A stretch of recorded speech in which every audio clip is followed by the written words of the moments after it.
அதிமுகவை பொறுத்தவரையில் இபிஎஸ்ஐ நம்பவில்லை. யார்? அமித்ஷா. கடைசி டைமில் நம்மளை கலட்டி விட்டு விடுவாரோ என்கிற அளவுக்கு தான் இபிஎஸ்ஐ வைத்திருக்கிறார்கள் அமித்ஷா. ஏன்னா இபிஎஸ் வந்து கடைசி பெஞ்சுக்காரர் சாணக்கியர். என்ன சாணக்கியர்? அம்மா சின்னம்மா அப்படின்னு சொல்லி கை கட்டி தவண்டு நின்ற பிறகு இப்போ நீ யாருமா சசிகலா? சசிகலா வெளியே போன ஆள் தான் யார்? இபிஎஸ்ஐ. ஓபிஎஸ்ஏ வந்து பாருன்னு சொன்னவர் தான் இபிஎஸ்ஐ. இன்றைக்கு பொதுக்குழுவில் அதிமுகவுடைய பொதுக்குழுவிலும் செயற்குழுவிலும் மெஜாரிட்டி அதிக பெரும்பான்மையை பெற்று அவர் வந்து பொதுச் செயலருங்கிற ஒரு பதவியில் இருக்கிறார். ஆக எடப்பாடியார் பின்னாடி தான் அதிமுக இருக்குது. இதுதான் உண்மை.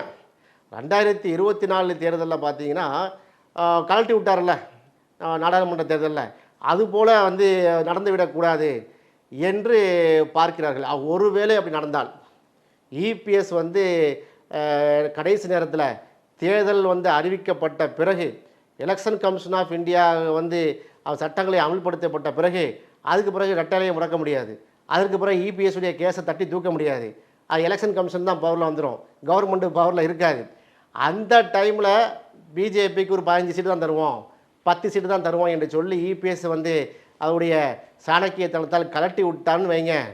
என்ன செய்வது என்பதைத்தான் டெல்லியில் சந்தித்து பேசியிருக்கார். யார்? அண்ணாமலை தவிர அத்தனை பேரும்.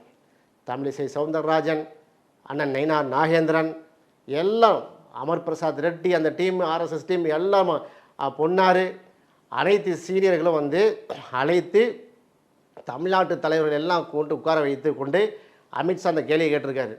இந்த கேள்வி ஊடகத்தில் வரவில்லை, நம்பத்தகுந்த வட்டாரத்தையும் சொல்கிறாங்க.